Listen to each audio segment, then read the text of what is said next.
if a student didn't make $1 million, you would refund tuition. That's the craziest idea I've ever heard. The standard we are being held to is so insane. You can go to a normal high school, or you can go to the high school where they're trying to help you become a millionaire.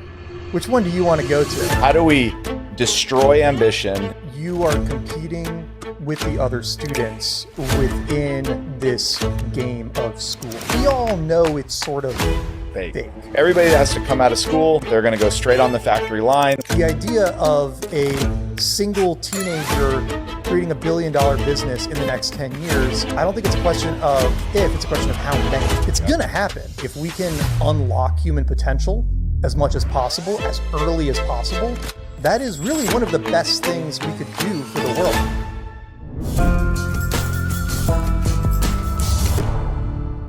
So the other day you posted something and it captivated me. Been doing a lot of research on Alpha School, and you made a post that you were going to launch a program within Alpha School that if a student didn't make $1 million, you would refund tuition. So that's a big ask. The other part is you could be doing anything. You're a proven entrepreneur. You've done it across multiple businesses. So I just wanted to start with, why are you tackling this challenge? You could be doing anything. Yeah. So, for context, I've lived in Austin since 2018. I've got 3 young kids. And as somebody who didn't like school very much growing up, been very interested in what the school options were going to be for my kids as they got older. And a big part of what has really kept me in Austin is Alpha School. Is like it, we'll talk more about the model, but it just, their take on education and making school fun and being very forward thinking with like AI and the future of technology and preparing kids for that. Like I'd started to hear about it a few years ago, and then really in the last year, they started getting more public, and just kind of got more and more excited about my kids going to school there eventually. So a year ago, I started talking about building with AI, vibe coding, all of that. And somebody at Alpha School working in their high school, Cameron, reached out to me because he wanted me to come do a workshop for the current students, basically on like vibe coding, building with AI. Came in and ran this workshop, got to meet some of the high school students, and was just really impressed. I went to one of the best high schools in the country. I went to Carnegie Mellon for college. Like I grew up around smart high schoolers and smart college kids. And these high schoolers felt like they were on another level, right? I was just really, really impressed by them. And after the workshop, Cameron and I were talking, and he told me about what he was really doing at Alpha School, which was, he got hired to start this program, this new millionaires program, where it was going to be a high school dedicated to teenagers who wanted to be entrepreneurs, with this promise that you would make $1 million by graduation or get all of your tuition refunded. And I was like, that's the craziest idea I've ever heard. Like, that's fascinating.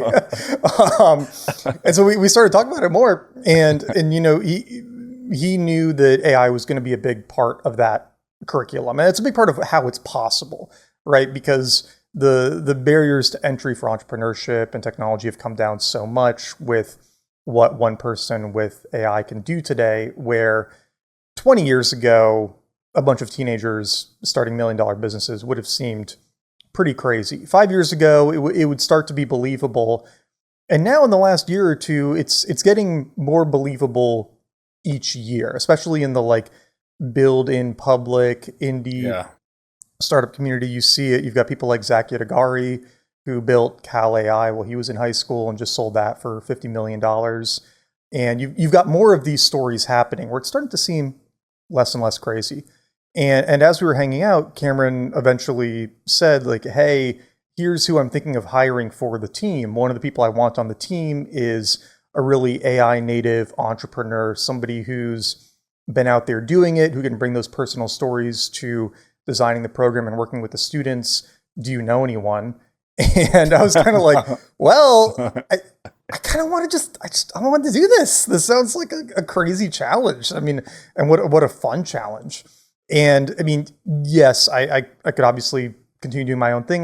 This is my first job in 10 years. Yeah. But just that challenge of, we're going to start a high school where we are promising that you will make $1 million by the time you graduate, and like that's the standard we are being held to, is so insane and so like cool and motivating that I was like, yeah, I want to come do this with you.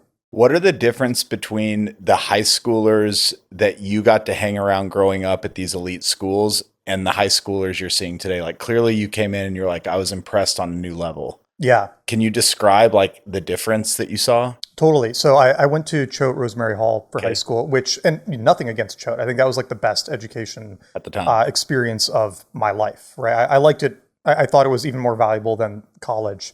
But the big thing still with really almost any elite school is that for the most part, you are competing with the other students within this like game of school. Yeah. Right? You're competing on the grades. You're competing on FBLA, on Math Olympiad, on all of these things that are within the school game, the school ecosystem. And what Alpha does a really good job of through the K through 8, but then especially at the high school level, is encouraging the students to think outside of school. You have to, you do your academics. In high school, it's 3 hours. So the first 3 hours of the day, you get your academics done. Then you have the rest of the day to work on your Alpha X, which is your big passion project, that something that you're really excited about going after. For a lot of students, it's businesses. One student's putting on an all-teen Broadway play, and so she's out in New York all the time and like working on this play production. And it's so you're thinking outside of just like grades and academics. And obviously, for the most part, they're still trying to go to college, but it's just that like little bit more of that professionalism, that like adult like thinking, where it didn't feel like I was hanging out with 15-year-olds. Yeah. It felt like I was hanging out with maybe people who had just graduated college or people who were young in college. And I still have to do this. I keep having to remind myself that, like these kids can't open a bank account. there's all these ridiculous restrictions that kind of like get in the way of little things, because especially the ones who've been in the Alpha ecosystem for 6, 7, 8 years, they just kind of like operate a little bit differently. It's a real adjustment to be around. All right. Y'all have heard me talk about Better Pitch for years on the podcast. I'm super proud of their founder, Nico, who is a great friend of mine. He's one of the best young entrepreneurs I've come across.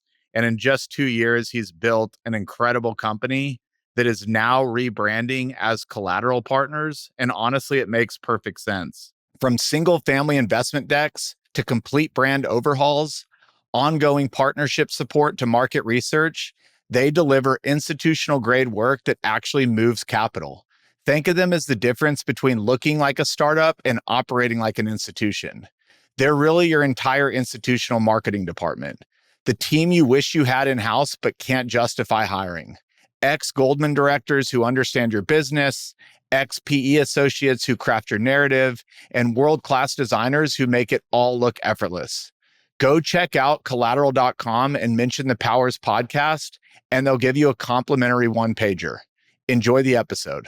And are these kids that you're meeting, have they already been in the Alpha program for a while, or is it almost an immediate adjustment upon landing there? Like their eyes are opened up immediately to a whole new way of living? It's a bit of both. Okay. There's a number who've been in it for a while, and then there are also high schoolers who have transferred in the last year or two, often because they were doing something at their previous school that made them a really good fit for the Alpha model. So we have one student who's an incredible social media marketer, particularly short form video.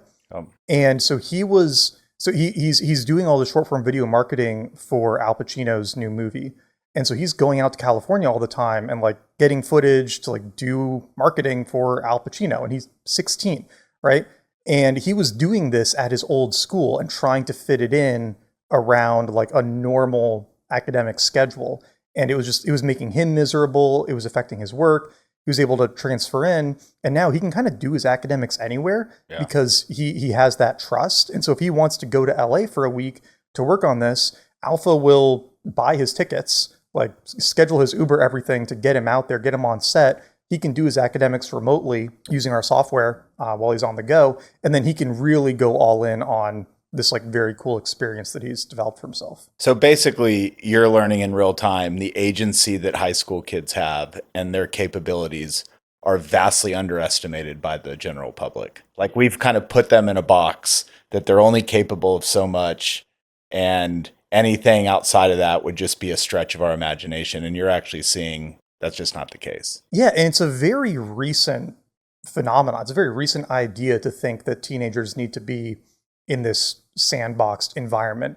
Historically, you would start an apprenticeship maybe when you were 13 or 14, and you'd be in the shop working with some kind of master smith, or you'd be in the clergy getting your religious training, or you'd be, you'd go through your rite of passage, and then you'd be like hunting or doing whatever other work the adults are doing once you're 13, 14, 15. But now we've kind of like extended childhood to not just 18, but in many cases 22, I mean, heck, 27, 28, right? Yep. We've sort of infantilized young people. And certainly some people do need the extra guardrails and the extra support while they transition into adulthood. Yeah. But for a lot of teenagers, they're ready to go, right? They want the autonomy. They want the responsibility. They want to go do hard things and be challenged. And the biggest challenge they have available to them is this school game, right? Like get the good grades or whatever, compete with each other for the best colleges. But then you give them a more exciting game, a more interesting game, something more meaningful to go after. And they get way more excited about that and charge even harder in that direction. And that was certainly my experience in high school and college too. I just didn't enjoy those games. I wanted to go find something else to play. Can you describe the current game of the school, like the game within the school system now as you see it? Like, can you give it a little even more context? I know you've thought about this a lot. Are you familiar with the term kayfabe? No, I've been using this a lot more recently. So it's usually used in relation to pro wrestling. Okay. At least that's where it started, and now it's kind of leaked into the gestalt for a bunch of other topics. Where when you're watching pro wrestling, right, WWE, they're not really fighting. They know they're not really fighting, but you're all kind of playing along because it's enjoyable to be in this ecosystem and to like have that experience or whatever, right? But we all know it's sort of fake, right? And this is true for a lot of things, right? You hear it now talked about a lot in politics, where a politician gets up and they talk about how billionaires are destroying the world and they're looting everything. And most people who work in businesses know that, like, well, they're also creating jobs. They're doing a bunch of these other things. And those same politicians are trying to raise money from billionaires. And sometimes those billionaires are donating to those politicians, right? And it's just kind of this like game that we know you're saying that to get votes from this crowd. And so we're not going to take you too seriously in this regard because you're playing the game of politics, right? And a lot of kids are kind of playing the game of school, where I know that you don't actually know that much about US history despite having this grade on your report card, because you probably just like crammed for the test, or you crammed for the essay and then you just forgot about it. And we're just kind of like pretending that you know a lot about a lot of these areas because you need to get these grades so that you can go to this college. And the college admissions person knows that you don't actually know that much about a lot of these areas, but they want the people who are going to like do the best in the jobs after graduation, right? Because then that makes them look better for their placement numbers post-grad. And it's just kind of this like, everyone's half pretending, half, being serious. And some of the students who see through that, they'll like just break out and do their own thing. They'll drop out and start businesses and whatnot. But if you're not going to exit the system, your best bet is to play the game so that you get into a better college, so that you get a better job afterwards, right? So you can kind of like exist in that system. And for a lot of the last, call it at least 50 years, you didn't have many other great options. Because once jobs started expecting people to have college diplomas, once we kind of moved away from the apprenticeship system, you had to go to college to get a decent job. And if you wanted to go to college to get a decent job, you had to try to do really well in high school. And so that was kind of like the track that was laid out before you. But really with, I'd say like technology and computers and like programming in particular, we started to move into this world of where you can just demonstrate competence again. And there are more and more of these jobs now where they don't really care about your degree. They don't care about your grades because you can actually demonstrate competence. And increasingly, that's where a lot of the best opportunities are. And as entrepreneurship has become more available to more students or to more people in general, more and more people are able to kind of exit the system. But there aren't many schools that cater to students who want to go do these other things. A lot of, if you're a 16-year-old and you're really motivated by entrepreneurship, you still have to go to school for 6 hours a day and then go home and do homework. And so you have this 6, 7, 8 hour obligation every day, and you're trying to fit in the other stuff around it. And a number of kids pull it off, right? Especially in like video games and stuff. You'll see these kids who build like Minecraft servers or they build Roblox games, and they're making real money and they're managing to fit it in around these crazy school obligations. But we in Alpha School, now we're kind of coming out and saying like, we're going to remove as many barriers as possible. You want to cook, we're going to let you cook. We're going to compress the academics as much as possible, make sure that you still get good SAT, good AP scores, do all of that because we can make it way more efficient. But then we can give you all the space and resources and everything possible to go succeed at the thing you're really motivated to do that's outside of this school environment. And the average testing scores, I was on the website last night, over a traditional high school are, I think like the average SAT score for a senior is like a 1480 or something like, I'm like, did they raise the bars? Like, no, it's still at a 1600. I'm like, holy cow. Yeah, it's really good and it's getting better because with kind of the traditional school system, they keep running the same playbook every year, right? This is how we do our math classes. This is how we do our reading classes. But for us, it's all software based, and we're revising and improving the software every year to try to make it better and better and better at getting you to that 1500 whatnot SAT as efficiently or as reliably as possible, to get you to that 5 on AP Physics as reliably as possible. And it's really cool working there because I see the teams coming in and testing the software, working with the students, and we get to see some of the freshman and sophomore SATs. And we have a bunch of freshmen now who are getting 1500s on their SATs, which is bananas. Yeah. Right? Like, it's very hard to imagine. And, you know, obviously we can't like guarantee that, right, for every student, but we have the resources now to make that possible, and they're just getting better every year. And you probably know more about this than I do. The traditional school system as we know it today is basically built off the industrialist architecture, which is like, even to the degree, and maybe you know this, maybe you don't, that like a bell rings every hour because in a line shift, they're basically trying to create factory workers. How do we destroy ambition, work to the mean, do not raise anybody that wants to, everybody that has to come out of school, they're going to go straight on the factory line. We don't need lots of entrepreneurs. That's going to take away from the most. That's going to take away from us at the top. So we're going to put them in class for 45 minutes. A bell's going to ring. And by the time they're 18, they will be so used to a shift change every 45 minutes that going right into a factory will seem like nothing. And while they're in class, they're going to sit down. They're going to listen to kind of a teacher. They are going to be told to shut up, not talk a lot, not get out of line. And hopefully after 18 years, we can have kind of killed ambition enough that they will be perfectly capable of just going right out onto the factory floor. Yeah. Yeah. And even if we take the more generous interpretation of not like a malicious, we want to kill your ambition, but if we take this is probably what you're going to do. Yeah. Right. And like, we got to get you used to that. Yeah. Because that's most likely where most of you are going to go afterwards. And if we're trying to we're trying to design a mass market education system, we can base it on a factory, right? It's hard to say which like came first, right? It's like factories figured out mass coordination at scale, right? They really mastered that. And then the school system kind of learned from that process. And this is how we provide education to millions of people every year. And we have to factor in the challenges of, okay, we have one person to teach 15 and then 20 and then 25. And now it's, closer to 30 in a lot of cases. And the only way you do that is with this highly regimented factory-esque system. It's kind of like the best worst option for doing what the public education system does. But again, like, we have the technology now. We can do something better.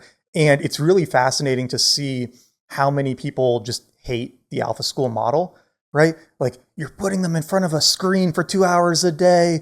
They don't have a teacher standing in front of them lecturing. They don't have that same relationship. And then you talk to the kids and they're like, this is awesome.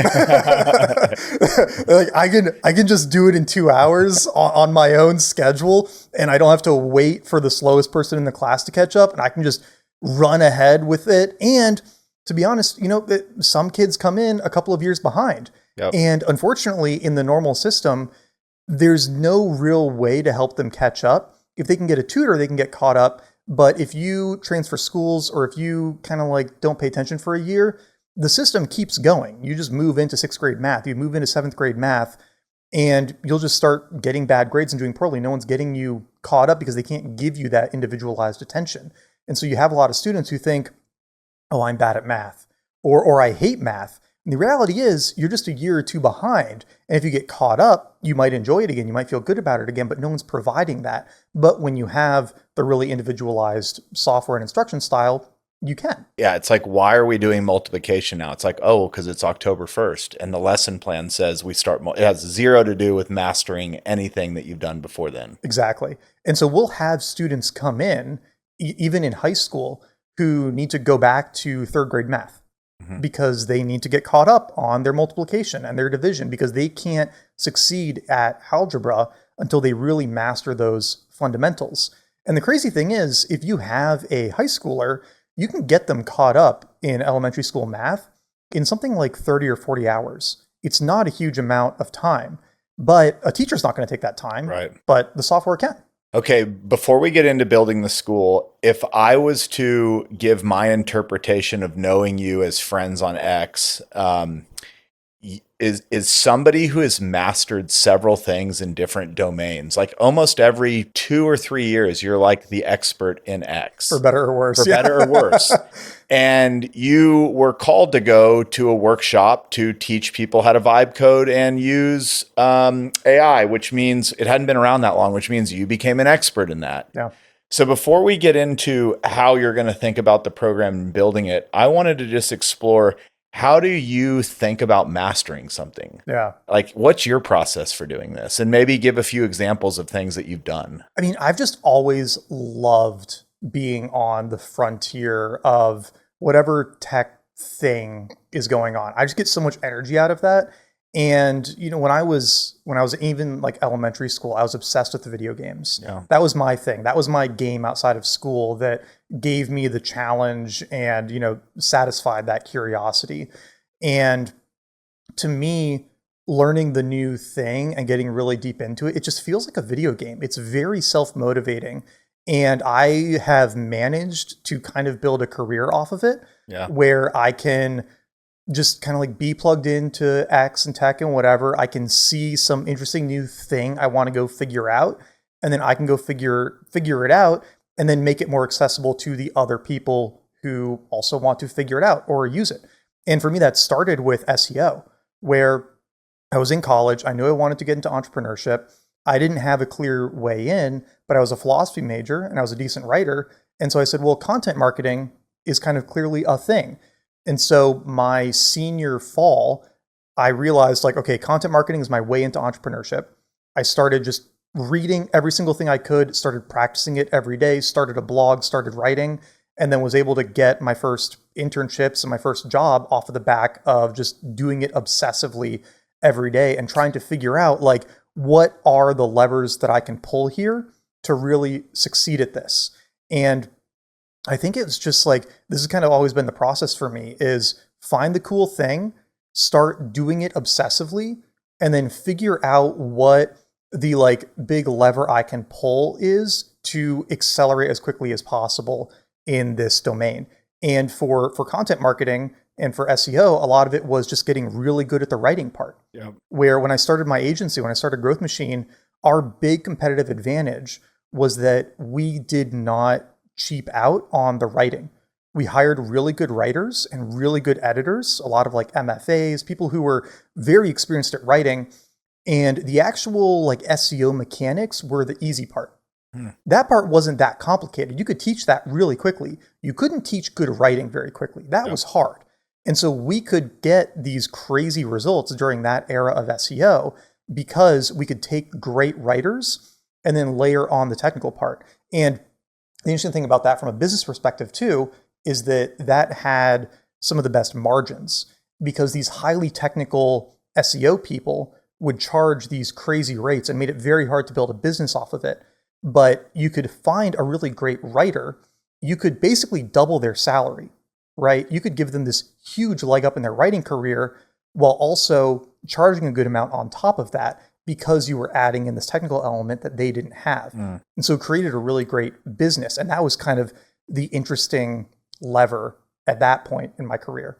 And then it was the same with when I was really deep in crypto, where the thing that I realized was that there were this type of programming, smart contracts, right, where it was extremely risky because the big difference with coding for crypto versus any other coding is that once you deployed the code, you couldn't change it. Yeah. Which is crazy, right? Like if you deploy your website and you realize there's a typo or something, you just change it and you redeploy it. It's completely fine, right? Yeah. This is this completely different type of programming. And just, there were a couple of things where it was like being willing to take the risk and being very deep in the economic side of it. And, you know, the incentive system, like that kind of brought a lot of additional value to where I was not the best programmer in the world, but I had found this type of programming that not many other people were doing. There were very few people writing smart contracts at that point. And then layer in the kind of like understanding the incentive structure of token economies at that point. And then that became a very, very like valuable skill set in that period. And same thing with vibe coding, where again, not the best programmer in the world at all, but by being really early on playing around with what you could do with Cursor and GPT and all these things, I could kind of accelerate the timeline to mastery by picking an area where there wasn't 10, 20 years of domain knowledge to compete with. By like coming into these new areas, bringing some useful skills from previous ones, and then finding where the opportunity is, you can kind of like shortcut that time to mastery. And something we're thinking about for the program too, because you have high school students, right? A 14-year-old doesn't have 20 years of professional experience. So how do you make them very valuable to an entrepreneur who they might want an apprenticeship with or an intern with? Well, you find the thing where they can be very valuable in a short amount of time by like digging into these new domains and identifying those opportunities that people are interested in exploring, but maybe don't have the bandwidth themselves to go explore. Because I think that's the other big benefit I had, was that by always being self-employed, by always having a good amount of slack in my system, when Claude Code came out, when Cursor came out, I could just take a whole month and go crazy on it and rack up way more hours of experience with it in a time period than most people could. Like you see with a lot of the AI stuff, there's always these big jumps after holidays. Yeah.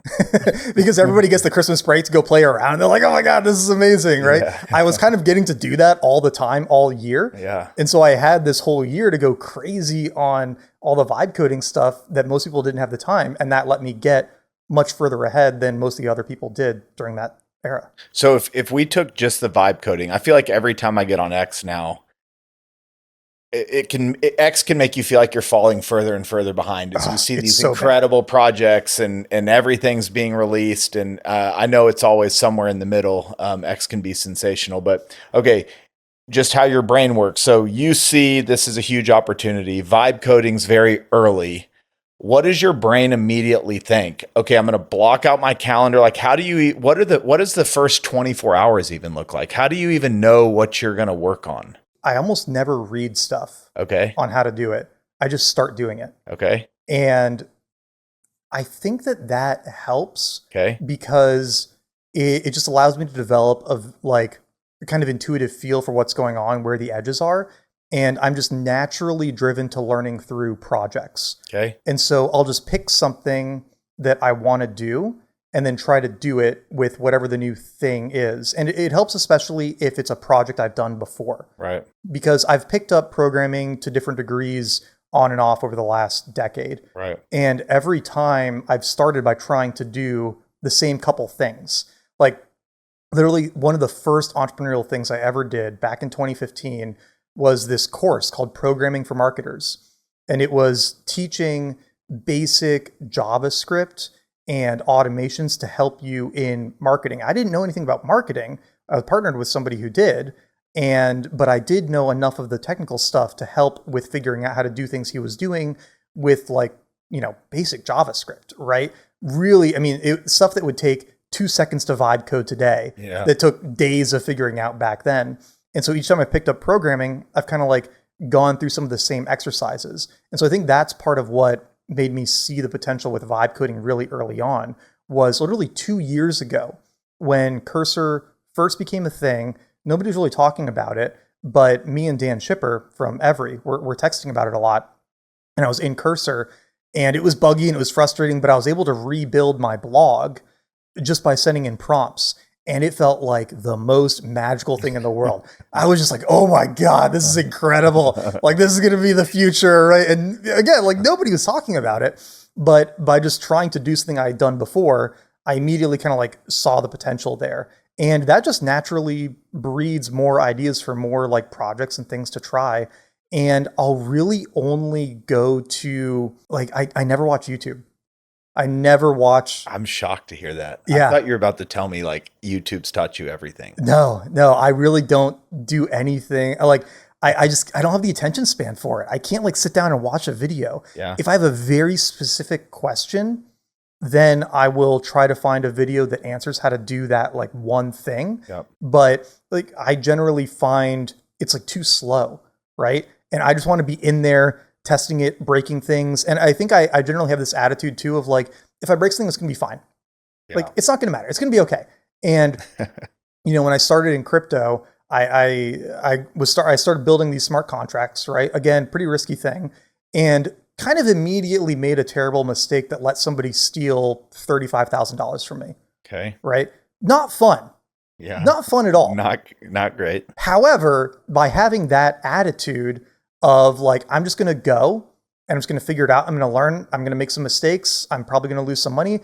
I ended up learning way faster than everybody who was kind of scared. Yep. Same thing with all of the OpenClaw stuff in the last 2 months, right? Where I ended up kind of becoming one of the leading people on X talking about OpenClaw, because when I created mine and put it online and everything, I gave him his own bank account and his own Stripe account and put him in charge of running a business and just said I'm going to see how far I can push this.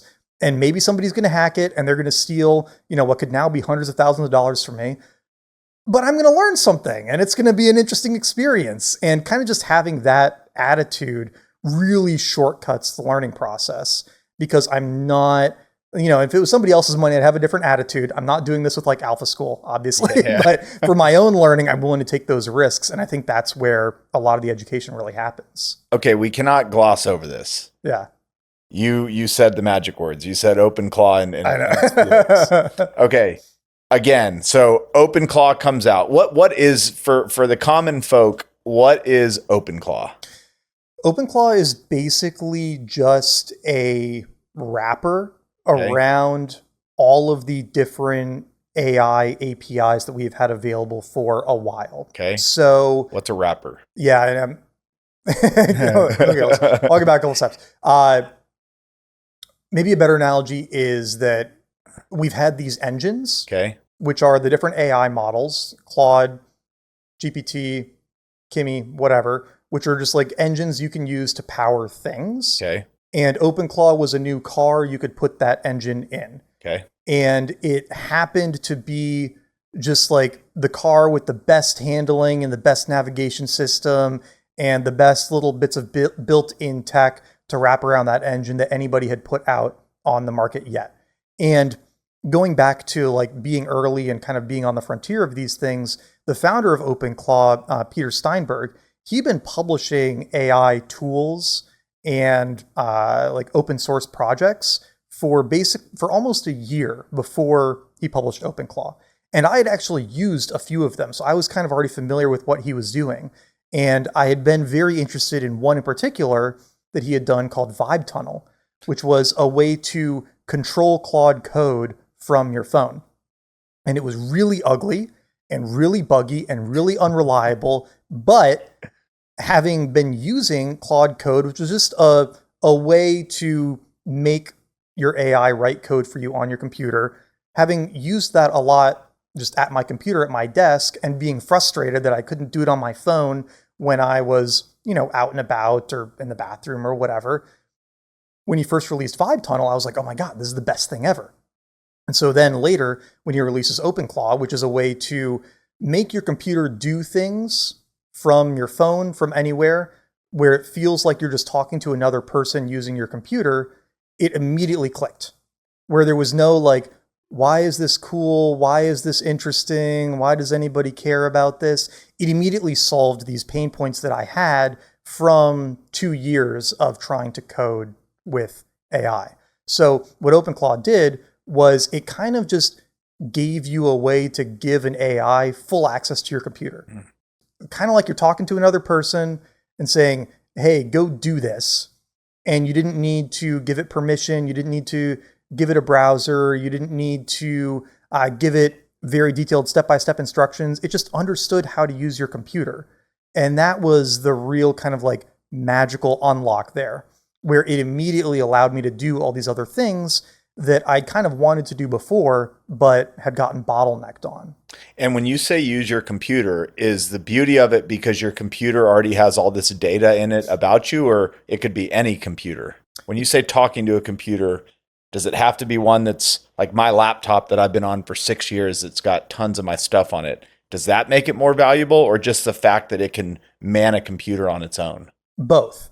Okay. So the fact that it could man your computer with all of your data and information is a huge part of what makes it so powerful and what makes it so scary. I was going to say, like, you're not worried. Yeah. Well, so going back to being willing to take risks, basically, as soon as I realized that this was a way to give an AI full control of a computer and all of the data and all of the abilities on it, I was one of the first people to run out and buy a Mac Mini and put my OpenClaw on it and say, okay, this is your computer. Yeah. So now I'm not worried about you, getting my kid's social security number and doing something stupid with it, because everything on this computer is just for you.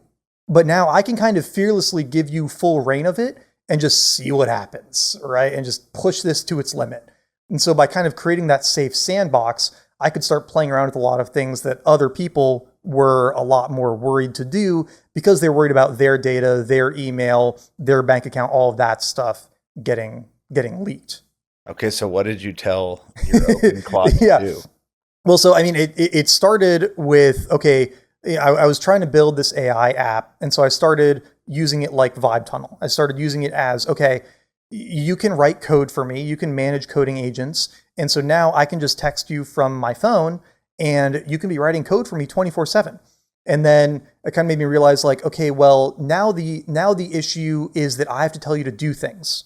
Now I'm the bottleneck. Up until this point, the bottleneck was me being at my computer and dictating stuff. But you're so responsive and you're so fast and you're so capable that now the issue is like me not having enough things to give you to do. So how do I give you more things to do? And so the next step was like, okay, well, I can connect the bug tracker that I have for this site that reports when something's broken or something's not working. I can just connect that directly to you. I don't need to intermediate it anymore. I can just have those bugs go straight to you, and then you can fix them and you can deploy the fix, and I never have to interact at all. And so I set that up, and it started working, started going through those loops. And I was kind of like, whoa, okay, like now we're getting somewhere really interesting, right? Like, okay, so what else can I give you as inputs to make you do things? And that was when that was when I started to have this idea of, I could give you an X account and you could just interact with people. I could give you an email. I could give you a Stripe account. I could just give you the ability to respond to things and do things and build rules in and just remove myself from the system as much as possible and see where it goes. And so that's what I did. I gave him an X account. And at the start, I said, okay, well, we're going to be pretty careful here. I don't want you to like leak any personally identifying stuff. I don't want you to, There was one example of somebody tricking an OpenClaw on X into sending them a bunch of crypto, and it's okay. We got to be careful about that, but you do it for a few days, and I carefully monitored it. We came up with some rules, and then I just said like, okay, go. You can just reply to people now. You don't need to run it by me anymore. You just like you have a personality. You just reply, and he's been replying to people on X for 2 months, and I don't really see most of them, and some of them don't make any sense.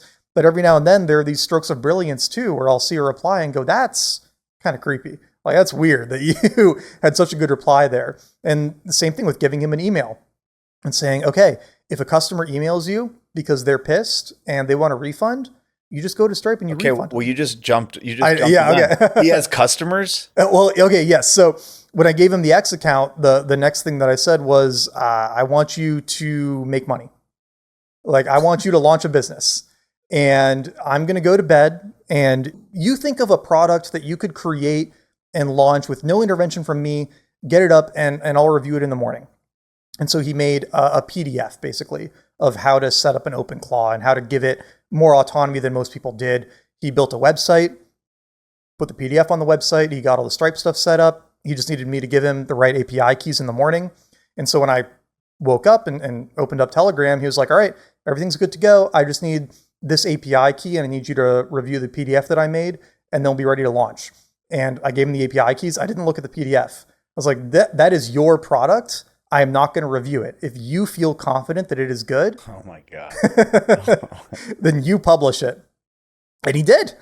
And it did something like $1,000 in sales the first day. It's sold $60,000 or $70,000 since then. And this is the crazy thing is, he would sell it, and people would buy it, and they'd get the PDF.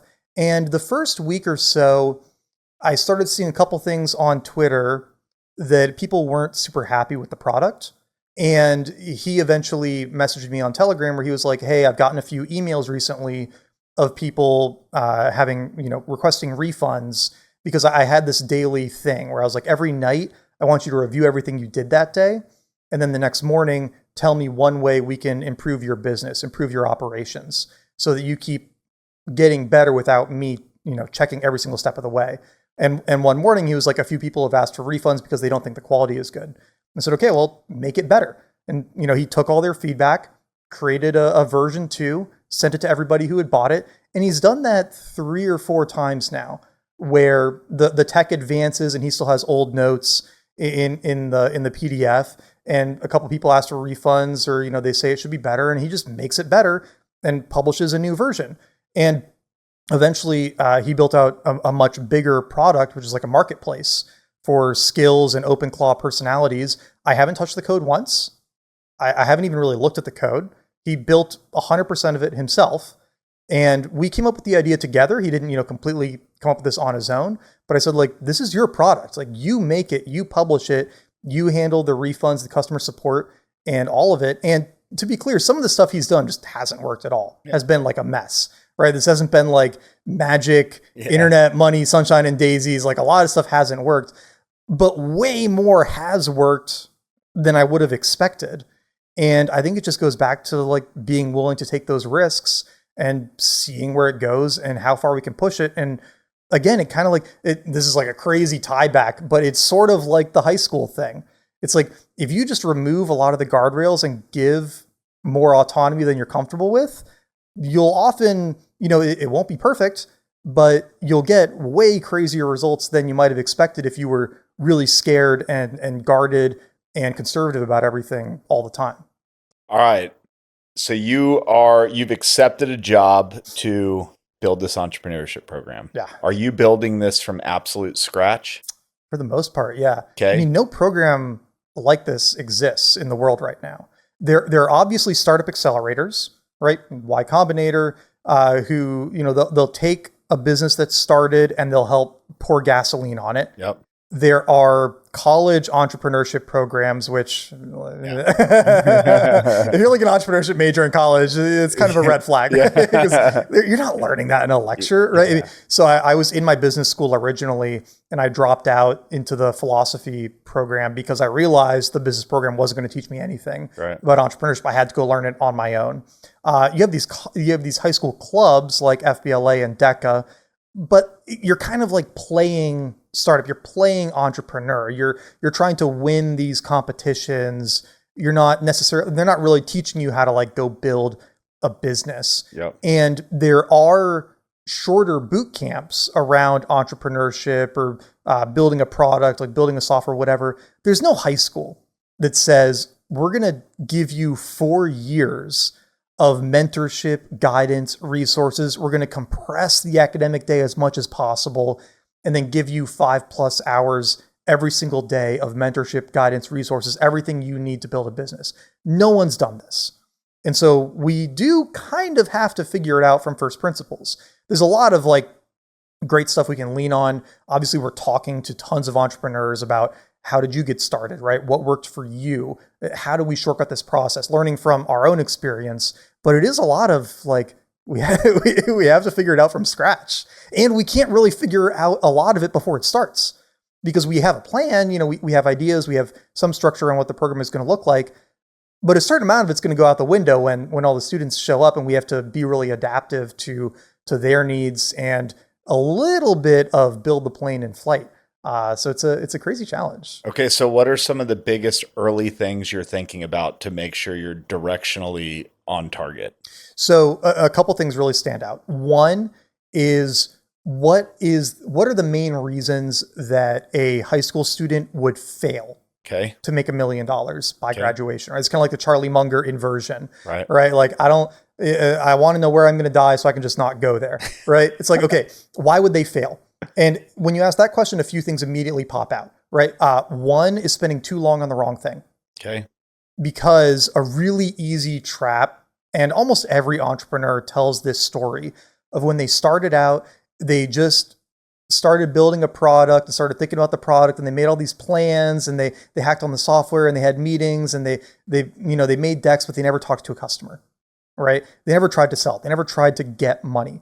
And so literally like week 1, we're going to make them sell something, right? You're going to get in somebody's face. You're going to try to get money. You're going to have to come back and you're going to talk about it. As soon as you start thinking this is an idea that I want to turn into a business, we're going to try to get that validation as immediate as possible, right? Like you think you need to go build this for 6 months before you try to sell it. Like, no, you can put up a landing page, you can get pre-orders, you can do that this weekend, right? So that's kind of like one way you shortcut the process, or one big barrier you have to remove. Another one is like building something for a market that isn't a good market, right? Yeah. And this is particularly challenging for students because, again, you've been a student your whole life. You've been in the school game. Your social ecosystem is all other students. And so the immediate impulse is, I'm going to make something for other high school students. Yeah. They don't have money.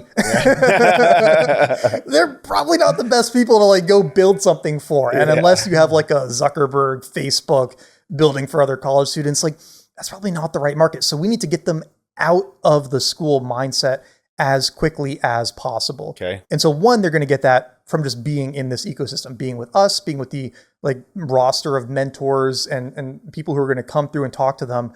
But we're going to try to get them plugged into apprenticeships as quickly as possible. Because if they're just with their peers, they're not really learning what businesses need. If we get them out of the classroom, at least metaphorically, right? This could all be online, working with entrepreneurs, business leaders in categories that they are interested in, they will start to see what businesses actually need, what they'll pay for, how much they'll pay for it, and they'll get a much better sense of kind of where those business opportunities are.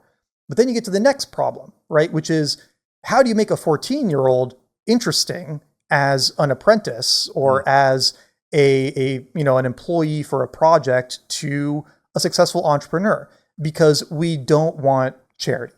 We don't want to be going to these business leaders and saying like, hey, will you please take this kid for 2 months and like teach him some stuff, do us a solid, because that's lame. Yep. Right? It's embarrassing for us. Yep. And they're probably not going to learn very much because they'll get like a pet project. They'll get something kind of like fake. We're going back to kayfabe, right? FBLA deck or whatnot.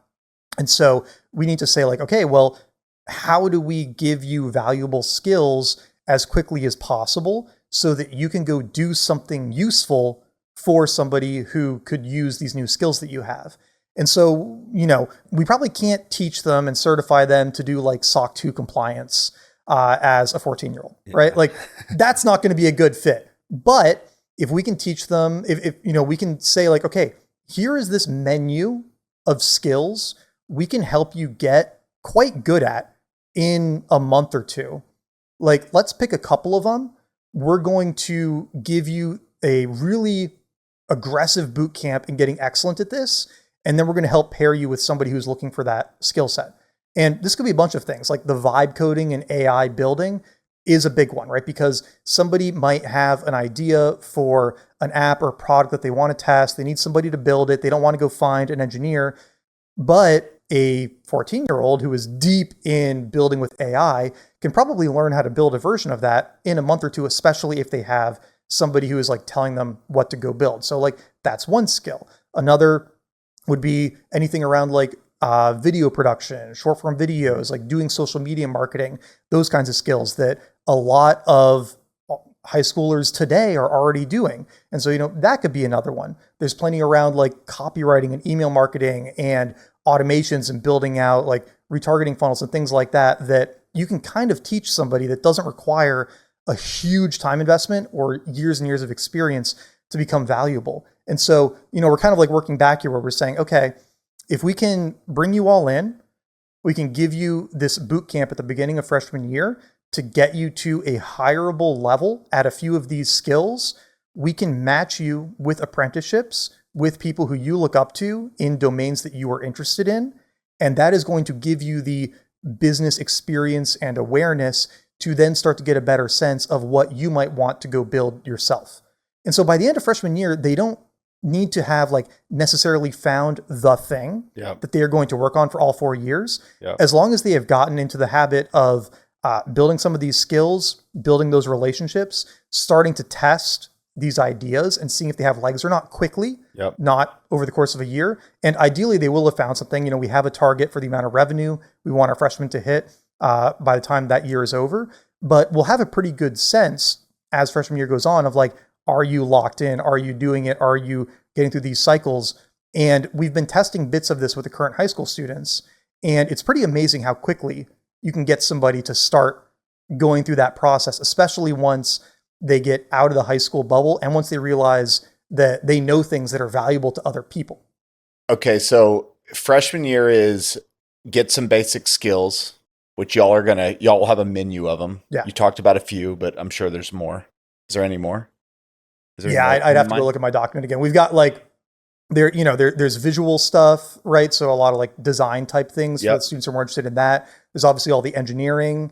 There's the like media and marketing side. There's also some other interesting angles to explore around like video games and gaming, because that's an area where, again, going back to like Roblox games and stuff, where students are already, or kids are already doing this, already making huge businesses in creating games and experiences for other people. And like, that's an area that I don't know that much about, but we have a lot of people in our network who know a ton about it. And like, I'm super excited to learn about it. Like, I can't teach it, but we can bring in experts to show like, oh, you can actually build a great business in this area. You don't need a huge game studio anymore if you have a like great game, and you can go build it way quicker than you could before. So it's going to be cool to see what other ideas some of those other entrepreneurs bring in too, because there's areas that like I'm not even thinking of right now that other people do see. How do I get into the program? Like as a mentor? Well, no, as a student. Oh, as a student. If I was a student, how would I get in? Do I have to test in? Do I have to apply? Yeah, we're opening up applications this week. Okay. As you and I are talking, so they'll be up when this comes out. And basically, for freshman year, we're thinking about 20 students, like 15, 20 students. Okay. We want to keep it pretty small to start, really like iron out the kinks of the process. Before we blow it up, before we scale it. And so the application process is going to be relatively custom, unless we open it up and we get like 2,000 applicants. Then we're going to have to adjust a little bit. But basically, we're less focused on the academics and more focused on what have you done, right? Like, what have you already tried to build on your own? What have you already like gone out, experimented with? What have you learned from that? What bottlenecks have you hit? And how receptive are you to feedback and learning during the process, right? Just as a simple example, if you can't take feedback well, you're just not going to survive in this because it's going to be the hardest thing these students have ever done. It's going to be harder than what most adults have done professionally, because the opportunity is sky high and the expectation is going to be sky high too. And so through the process, it's going to be, where normal application to start, like short answers, and then every person who goes through it is going to get some kind of challenge based on what they tell us in their answers, right? So just as an example, there's one person who's in the process who has built an app that isn't making any money, right? And so their challenge is, okay, you've got 1 week, like go try to get somebody to pay for it. And it isn't so important that they succeed at that. What's important is that they go make a serious effort and learn something that they can come back and tell us about what they learned from that process, and can seek out the feedback on how to improve on it from there, right? It's more than anything, we're looking for that agency, that desire, that like you've already tried to do some of this on your own and you're very eager for feedback about how to do it better and faster. Because if you have those and, a baseline level of intelligence and everything and competence, then we can probably get you there. But if you think you already know everything, if you're expecting us to do all of the work for you, then there's kind of no chance, right? Like we're not going to be able to work with you. Are you going to want people to be solo founders, or will they be able to team up and be co-founders? Definitely can team up, be co-founders. One of the things that Joe, the principal of Alpha School, has talked about a lot is that a big value of, what he did, he went to Stanford for 2 years and then dropped out. And the two big values of that for him were one, he had this one class where he got to meet these really visionary tech people. Like Steve Jobs came and spoke to his class. And then there was another class on programming the next computer, because that was like the computer at the time. And so Joe like got hands-on. He was one of the first people to be hands-on with the next computer. And then he knew these other Stanford students who became his co-founders and some of his early employees. And so after 2 years, he didn't need anything else from Stanford. He could leave. So we can do the same thing at the high school level. We can help you find the people you want to co-found this with. We can connect you to the people who are going to give you the opportunities and the exposure to be at the edge of tech to go after it. So definitely would love for some of the students to team up as co-founders and work on something, assuming they have developed the like baseline competence they need to like go after these ideas, right? We're going to have this boot camp element where you have to prove that you've developed, a certain degree of like sales and communication and being able to build and being able to have like some design sense and product sense. But you get through all of that, and one of you is just like wheeling and dealing, loves the sales side of it. Another one of you loves the building side of it. Like, cool, team up, go, do it together. Great. But you've got to get through like the initial learning phase first. Does it have to be AI or tech-based to be a business model that's viable? No, definitely not. With the caveat of there's a couple things we don't want to encourage the students to go after. Okay. Anything really capital intensive, right? If one of the students said, I really want to start an REIT, we'd be like, okay. If you have a way to fund that and get started in the next 6 months as a 14-year-old, we'll hear it. But we don't want you to spend a year building out like a business model to go after that with no validity, because it's just like, oh man, that's gonna be hard to justify. And I think the deep tech stuff would be pretty hard to justify too, right? If a student has a ton of existing experience with robotics and hardware and they have a way to go after it and they can really pitch it, we're going to be open to it. But things in AI and tech lend themselves to a 16-year-old carving out an opportunity and a competitive advantage. There's very low startup costs because it's software based, and they can hit the ground running way faster. And what we would prefer and what we want to teach them is you don't have to go do the $100 million, $1 billion business right away, right? Prove you can make money, build something that is going to fund your like baseline, that is going to make sure that you are safe and secure. And then once you have that established, you're in a much better position to go do the bigger thing after. If you start with the huge swing and it doesn't work out, you're in a bit more of a fragile position. And so we really want them to like establish something a little bit smaller, safer, more reliable first. It could even be just a skills-based thing, right? Like a marketing agency for me was the perfect way to start in entrepreneurship, because you have to learn cash flow management. You have to learn accounting. You have to learn all of these things that you might not have to learn if you go out and raise a $10 million seed round and then blow it because you don't know business fundamentals, right? We want to make sure they learn some of that stuff first before they go after the huge opportunities. What resources would you be providing them? And maybe we can talk about the actual capital, but like hosting, CRM, are all the tools available? Do they have to go raise the money to use those tools? How will they be resourced? We're going to give them a very small software budget. Okay. And that's basically going to be it. What's like a small software? Is that like 10,000, 5,000? Like 500 a month. Okay. Yeah. and it's very intentional, right? Because we want them to learn to be really efficient with their resources. Yep. And we will most likely, this isn't, don't necessarily quote me on this. The current plan is that we will have forms of startup capital available to them that they can pitch us on providing. Got it. So we're not going to write them a blank check for 25 grand. Yep. But if they put together a pitch for why they would like that as equity or debt investment in what they're doing, that is something that we will definitely like work out with them, right? Because we don't want them to be overly resource constrained, but we want them to learn to have some responsibility with the money, right? This is going to be an expensive program. The students coming in, probably, we're going to have scholarships and we're going to have financial aid and everything, but a lot of the students coming in are probably coming from extremely wealthy families, at least in the beginning, right? Before we figure out how to make this, available to a much wider audience. And if you grew up in that environment, you might not have learned some of the like financial discipline that we want you to have starting these businesses. We don't want these kids to go home and get a check from mom or dad for 100 grand to get started, right? We really want to have them learn the business fundamentals, even if they don't like have to. And so we're going to be pretty strict with how much we provide them to get going. And everybody will come in as a freshman. Nobody will, or will anybody start as a sophomore, junior? We will take sophomores and juniors. The application criteria will obviously be a little bit different, especially if you're coming in as a junior. You need to have already started something, right? Like you can't be coming in starting from zero as a junior.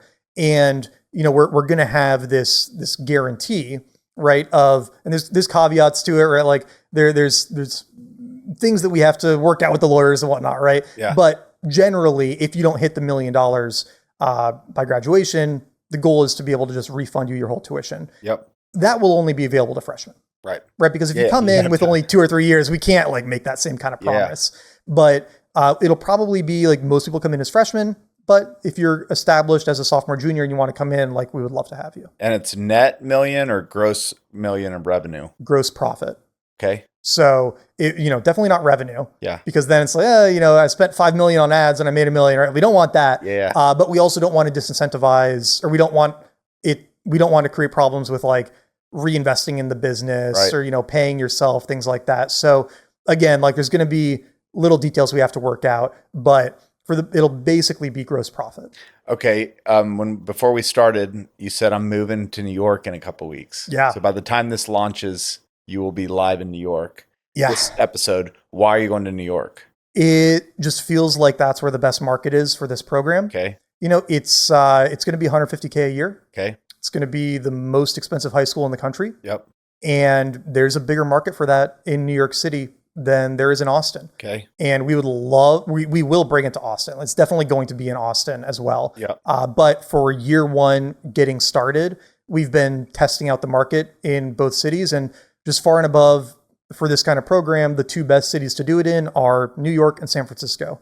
Alpha is already decently well established in New York, and we've got a ton more families who want to be in the alpha network in New York. And so that's where it makes the most sense for us to get this off the ground. And will you let them, I hear New York and I think of financial services. Mhm. Will you allow them to start financial services businesses, or does that kind of go back into, if it was like an app catering to it, maybe, but if it requires raising a bunch of capital to start a hedge fund at 14, we're probably not incentivizing stuff like that. Yeah, probably not so much Yeah. that side of it. I mean, if you're creating software that is extremely valuable to Yep. a hedge fund and you have a way in, then definitely all ears. Like, we have one student in the high school right now who is building private open source AI compute. So he'll actually like stand up the servers for your business so that you have your own compute cluster for doing whatever AI stuff you're doing. And he already has one $20,000 a month contract that he's been able to land for that. And so if there's a student who wants to do that for hedge funds and he's building servers that, let them run these open source models locally, and he can go sell them or she can go sell them, cool, great, right? Like, that's great. But yeah, like a hedge fund or something, probably not so much. Okay, you said there's 20 kids coming in? That's the number we're targeting for freshman fall. What will so it'll be you and Cameron. Mhm. Will you have anybody else on the team? Yes. So the two big roles that we're hiring for are what we're calling the EIR, the Entrepreneur in Residence. Okay. And so we want to have two of these. We want to have about a 1-to-10 student EIR ratio. And this is somebody who has done it. They've started a business. They've grown it to over $1 million. They have a few years of experience. They're probably pretty plugged into AI and tech, although that might not necessarily be a hard requirement. But they're maybe in between businesses, and they're looking for an opportunity to, one, give back, because every entrepreneur has somebody who kind of took a chance on them early in their career and gave them that opportunity. And it's kind of exciting to have that opportunity to give back to somebody young who's really excited. But again, we don't want it to be like a charity, right? Yep. And so we're trying to make it as valuable as possible for these people as well. And the Alpha Network is insane. It's only getting stronger. We have just incredible entrepreneurs and founders who are already interested in coming through and being part of this program. And then we're going to be able to help connect you to capital, people, whatever you need to go do whatever it is you want to do after your 2 years, whatever we call it, of being an EIR in this program. So we're looking for probably 2 people to do that. And then we're also going to have an academics coordinator who's in charge of the like actual school part of it, because we still have to do the school part of it too. Yeah. But is managing that part of it so that they can be fully focused on the academics, and the EIR doesn't have to think about it. But then that person doesn't have to think about the entrepreneurship stuff. So the kids will basically have like their day split, where in the morning they're with their academics coordinator, they're doing all the stuff in the apps to stay up on their SAT, their APs, all that. And then the day shifts after lunch, and now they're with us and the EIRs working on all their business stuff. So school starts at 8:39, like a typical school. Yep. They're going to do 2 hours on the computer. 3 for high school. 2 or 3. Okay. Yeah. And that programming is coming from Alpha. They already have all that in place. Yes. That's not something you have to build for that first. We don't have to figure that out. That's already established. We have a high school already. That stuff's good to go. Okay. They go to lunch, they come out. Is their only elective building this company, or will they participate in other electives maybe that aren't business building? Probably just the business building. Because that's they're paying the $150 to do this program. So it's it's lots of electives within the big elective of building a business. Exactly. Yeah. Right. And we're teaching tons of life skills through that, right? Yep. You're going to be a very confident speaker. You're going to learn financial management. You're going to, learn how to like interact with adults and like do all of the things that you kind of like hope your kid learns through school, but is not very explicitly taught. Yep. But there's not going to be a music program. There's not going to be any sports. If you want to do athletics, you can definitely do that after school in your free time on the weekends, but we're not providing any of that. You're just focused on the business building. How will parents be involved in a traditional school? There's the PTA, there's lots of events. Like, how do you think about parents being involved, or lack thereof? Maybe you don't want parents to be hyper involved. That's something we're kind of going to have to figure out as we go. Okay. We're certainly going to have a lot of presentations, pitches, things where the students are showing what they're doing that the parents will be invited to come in for, right? Yep. A big part of the programming that we have thought through right now is like every Friday, there's going to be a sort of round table where each student is standing up and saying, here are my goals for the week. Here's what I did. Here's what I learned. And in the current high school model, the parents do get to come in for those occasionally and see what their kids are doing. We also have deans of parents who are communicating what's going on back to the parents throughout the school year, keeping them updated. But it's something we're going to have to figure out because on the one hand, we obviously want the parents to know what's going on. This can't be a black box, especially, for the investment that we're expecting. But we also can't have them too deeply, like, oh, they should be doing this, they should be doing this. Like, obviously we want all that feedback. A lot of these parents are probably going to be experienced, successful entrepreneurs themselves. And we can't have 20 sets of parents also directly controlling what's going on every day. Field trips? Yeah, we actually, that's, we in part of the budget planning for this program, obviously we want to go out to SF. We already have a number of like big VC funds that have said they really want the students to come out and pitch them, which is going to be an awesome experience. I mean, if you're incredible. A freshman and you're getting to go out to SF and do a round of pitches with like the who's who of venture capital, I mean, that's going to be really cool. Plus trips to really like Austin and Miami would be the other big ones. Obviously, there's a big alpha base here. There's a big one in Miami as well. We want to do that. Maybe an international trip as well. We really want to like bring in some of those experiences for the kids, not just be locked in a glass building the whole time. So the first class will graduate 2030? 31, right? 31, yeah, 27. 29, 27, 20, 29. No, you're right, 30. Yeah. So this is kind of your own startup with it. You're teaching kids a startup and you're building a startup on the fly. Yeah. You've probably thought a lot. So if I just said like, what would the graduating class of, we can frame the question however we want, of 2040 look different than the graduating class of 2030? Like what will have happened if your 10-year vision for this school has really hit? There'll be a lot of them. Yeah. I mean, we're starting with 20 kids, but we want this to be the best high school in the world. Yeah. If you go talk to high schoolers, even middle schoolers, and if you tell them like, hey, you can go to a normal high school or you can go to the high school where they're trying to help you become a millionaire, which one do you want to go to? Yep. A lot of them are going to say the millionaire high school. Yep. And especially with how much the software is improving for teaching the academics, I think there is a real world where we're not just providing this incredible entrepreneurship experience, but we're doing it and providing these incredible academics, right? Where you could get a better education than you might get at Exeter or TJ, and you're getting to spend a lot of your time building a business. And the opportunity to grow that and scale that, you can very easily imagine having schools in New York, Miami, SF, LA, maybe Chicago, right? And each of those having 500, 1,000 students. Wow. There's probably, there's going to be demand for it in Dubai, in London, in Tokyo, right? We can really, if we nailed it, when we nail this, when we really like the demand for it, I think is just huge because there's nothing else like this.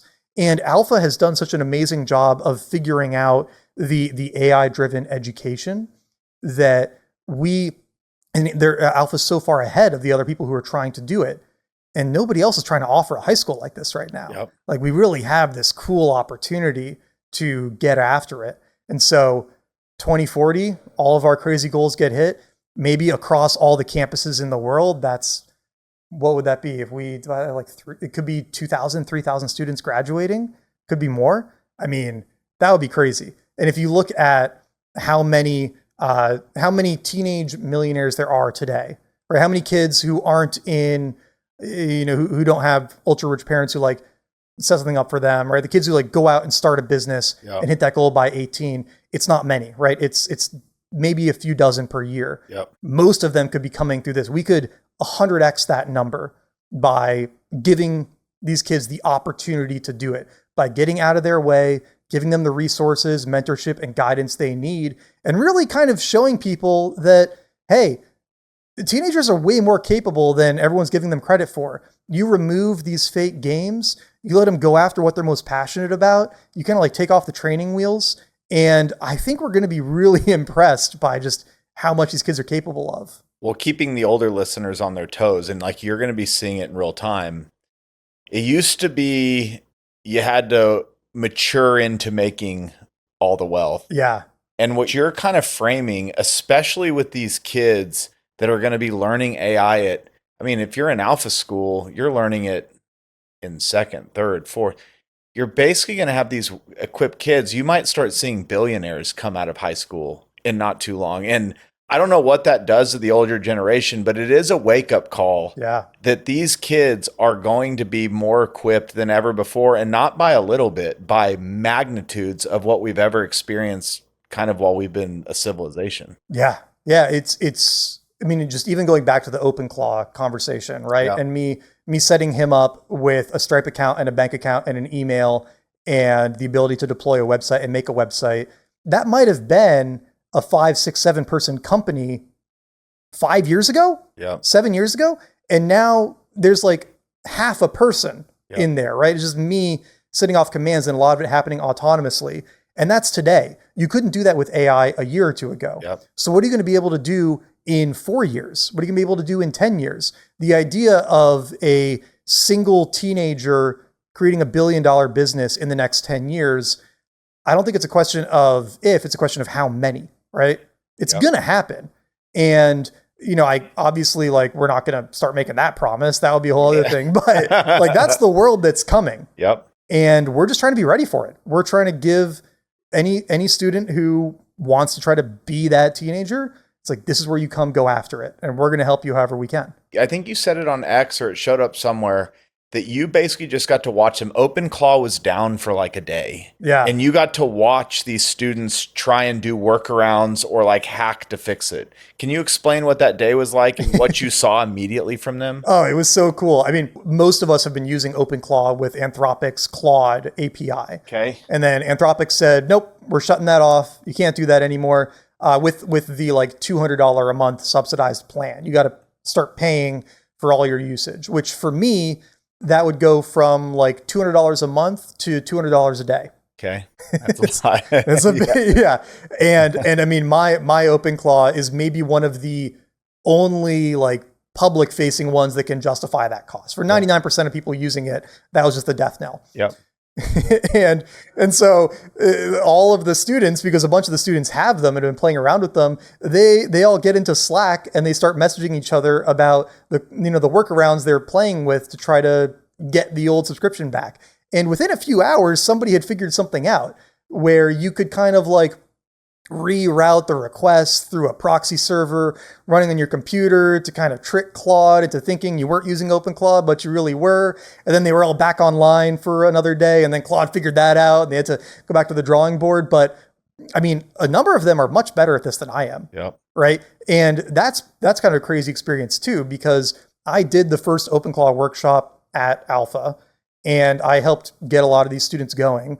But I have other stuff I have to do, right? I'm working on getting this new high school going, so I can't be as deep in it as I could have 2 or 3 months ago. And a few of them have just run and gone crazy with it, and they're even better at it than I am now. And so seeing them play around with it, it's very humbling, right? To realize that, oh yeah, you on the one hand, it sounds crazy for a 16-year-old to start a business and make $1 million. On the other hand, plenty of people do it while working full-time jobs and having kids and having mortgages and all these other things. Whereas you've got a 15-year-old who now has 5, 6, 7 hours of their day back, no other responsibilities, basically no downside, no risk, no fear. It might be easier for them to do this than it is for anybody else, but no one's giving them the time back to go after it. And that's pretty crazy to see. They're a solo founder or a co-founder.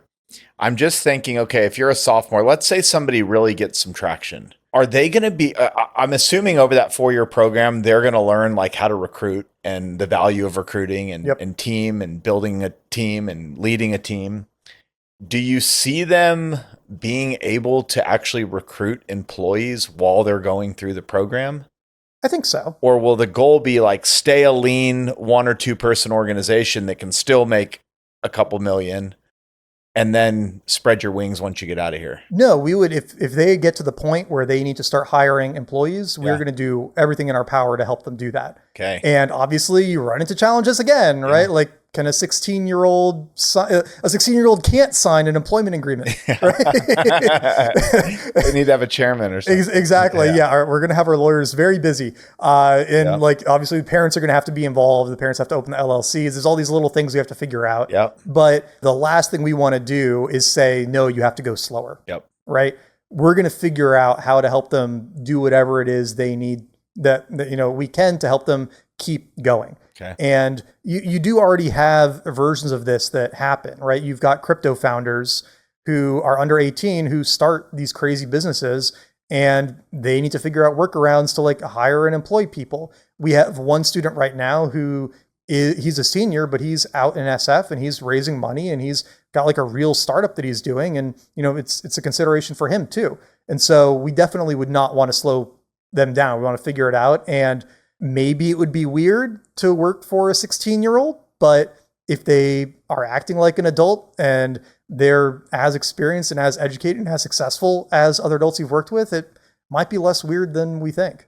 I love what you said about your vision of having thousands of these kids graduating every year. And it kind of reminds me, our buddy Eric, who just wrote the book of Elon. Yeah. Like, one of the gifts of working at SpaceX is, obviously you've probably gotten wealthy if you own their stock. It's the amount of people they're putting out into the world that have learned kind of the SpaceX methodology for work. Yeah. It's just an entirely different level. We really believe that one of the best ways to have a positive impact on the world is through business. Yep. And through starting companies that increase the wealth of the world, increase the wealth of people working at these companies that create all these amazing opportunities.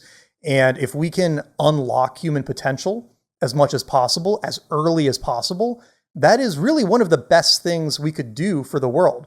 And Eric has talked about this, about how he wants the Book of Elon to be like the book to make 1 million Elons. Yep. And particularly giving it to 18-year-olds. And we're just saying, no, let's give it to 14-year-olds. Let's just go even earlier, right? Yeah. And I think that's kind of the cool thing, too, about doing this at high school is obviously there's, maturity considerations and whatnot, but you can also adopt ideas a lot faster and run on them a lot faster when you're younger, right? And if we can give them those kinds of tools, those ideas, like Elon's, what was he called, the algorithm, right? Like the 5 steps, right? You give that to somebody who's early in their entrepreneur journey, and that might just completely change their life. That might just set them up to do something they might not have otherwise been able to do for 5, 10, 15 years. Will you be taking and building the curriculum, things from Elon, things from Steve Jobs? Like, will a textbook at Alpha High actually be the words straight out of some of the greatest founders that have ever been? Or will it just be, will they know that comes from Elon, or will that just be something that will teach in your own way? No, they'll know. We didn't even talk about this. We're going to have like a book club as part of the curriculum. Okay. And writing component, which I think, some people might say like, oh, why are you making them write essays? But, I really believe, and Eric would certainly agree with this too, that you do your best thinking by learning how to write and by having them encounter these ideas from these great entrepreneurs, reading the book of Elon and, reading about Steve Jobs and understanding how they thought and trying to make their own arguments in their own words. They're going to be able to refine their own thinking and bring those ideas into their own. And so we really want to lean on the best texts out there to incept the most powerful ideas possible to help them go and succeed. And, we're fortunate that we have our own experience from being in these books for, last decades, possibly, plus people like Eric who are going to come through and do book clubs and like talk about the ideas and give the extra color to these stories and these entrepreneurs that they might not be able to get anywhere else. It's something for that generation. I wouldn't say I put it in the worry category, but like, you can see a world where they never actually learn to write. Oh, yeah. Because they could just go prompt something and it can write something for them, where we're sitting here 10 or 15 years from now and they've never actually written anything. Yeah. It's a big fear. That's a big part. Okay. You had this one belief, to bring it home, that I thought I had never really heard somebody say this. It was, teen parent conflict is a product of not getting to be adults. Yeah. What does that mean? I think it kind of goes back to what we were talking about at the beginning, where historically, 13-year-olds went through that rite of passage. They started working as apprenticeships. They started hunting. They got to be adults. And we've started infantilizing them. We started putting them in these games that they know are fake. They know they're not learning anything in a lot of these classes. They know they're not going to use this in the real world. And we're demanding they take it seriously. And we're punishing them for not taking it seriously. And so they rebel and lash out and get into whatever. And I certainly felt this way when I was in school. I was like, this is all bullshit. Like, why am I doing it? Right? I just want to play video games. Right. And I went to boarding school, and they had, very strict rules on leaving campus and checking in and checking out. And we would just sneak out on the weekends and take the train from Connecticut to New York City and run around Manhattan. And we were like 16 and definitely not supposed to be doing that, Yeah. but perfectly capable, Yeah. right? Like it was fine, right? And we knew it was going to be fine. And we had to kind of break the rules to exercise our autonomy. Yep. And I really do think that a lot of this unlocking human potential in young people comes down to treating them like adults, trusting them. And again, there's like not many schools giving them the opportunity to do that. And I think that if you kind of like let them, then obviously there's always going to be some teen parent angst and whatnot. But, and my kids are young, so you can come back to me in like 10 years and tell me if I say, if you lived it out. Exactly. But I do feel like, that is where a lot of that conflict comes from, is that teens know they can do what adults can do. They would like to have real responsibility and real autonomy, and they have no way to do it. And so they get it the only way they can, which is by lashing out, breaking rules, staying out late, taking the train in New York City. But if instead you say like, no, you get to try to make $1 million. You get to hire people. You get to go like be an adult. I mean, I've already seen it really resonate with so many students, right? Through Alpha. And again, just like give them that opportunity. I think we're going to be pretty amazed with what they do with it. I mean, I think people forget that the founding fathers of our country were like late teens, early 20s when they wrote the Declaration of Independence. The average age was like 22 or something. It's crazy. Right? And that was all just pulled up by Ben Franklin because he was like the one person in his 50s. And I don't know, I mean, along the way, we coddled more and we nurtured more. I think that as societies get more wealthy, that tends to happen, because you do travel the world and go to other countries that are more in poverty, and you see the young people doing very capable things at a much earlier stage of life. Yeah, absolutely. All right, dude. Well, I'm rooting for you. Thank you. I read the tweet. I'm a fan. And anything I can do to help you be successful, I'd love to do it. You'll have to come by New York next year. Talk to kids sometime. Yeah. I'm coming. Awesome. All right. Thanks. Thank you.